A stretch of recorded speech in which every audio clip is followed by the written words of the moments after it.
Welcome to another video, viewers. This video is going to be a little bit different. On this one, I'm going to narrate taking you through on a flight, or should I say an attempt, to do the Pandy-Hay Bluff and back run.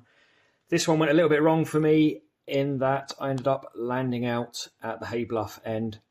This is the track log from the flight in question, launching from the south there. It's largely a ridge run, although you do need to thermal about 3/4 of the way up in order to make the jump onto the ridge where it spurs out in front of the main ridge there.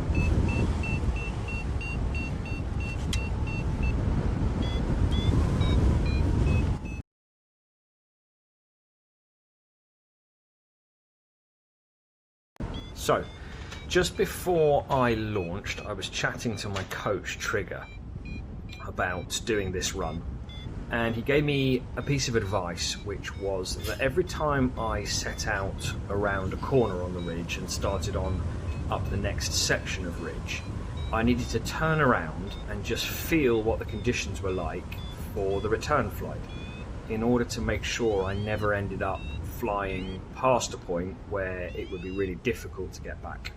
So you see me doing that here, right on this first section of ridge, behaving myself exactly as I had been advised.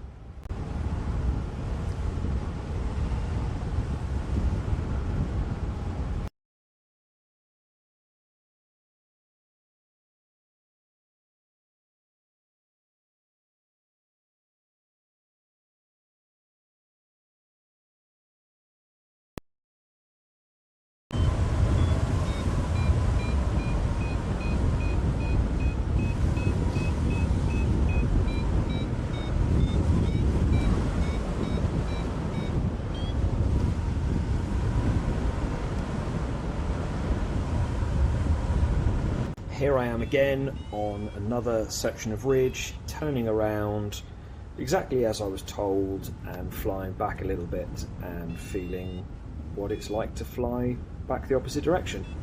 It's interesting actually, editing this video, it was really stark to me how much I had to keep changing the pan on the camera and turning it further and further left as I headed north on the ridge run, just showing how much the ridge bends round, facing more and more north as opposed to facing directly due east the further along the ridge run you go.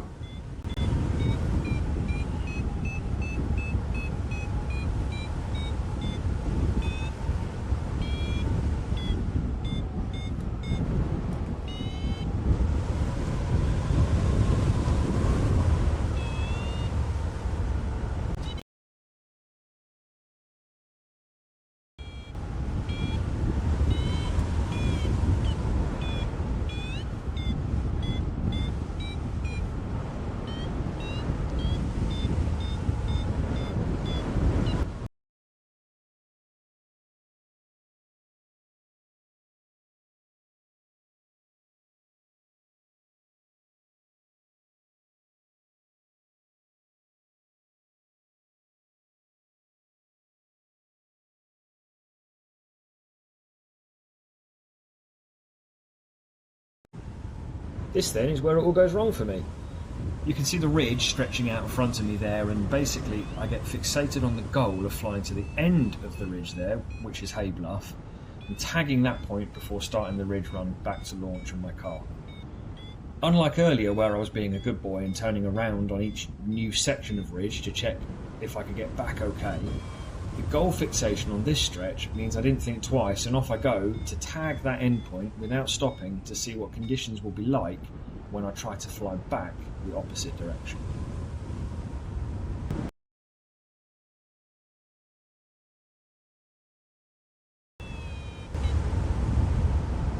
So I've been a bit of an idiot here. I didn't realise how far north facing this bit of ridge was, and I don't think I'm going to get back.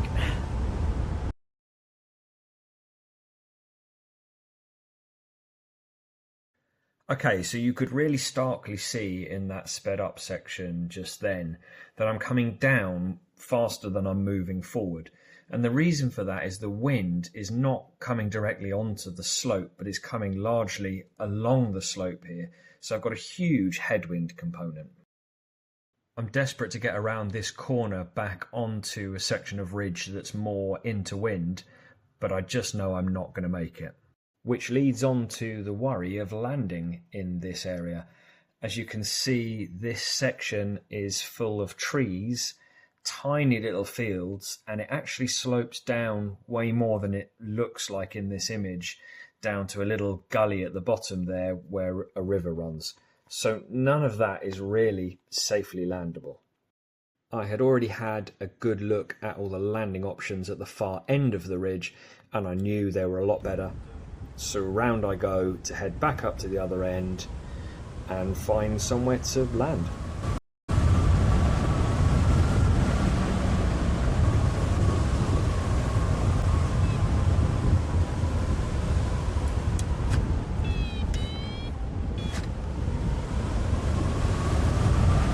This field here had been my preferred option when I was higher, but by now I know that there's no way I can push out as far as that field, so I'm going to have to choose something a bit closer. With this field then being my backup.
Well, that's a bit of a cock up, isn't it?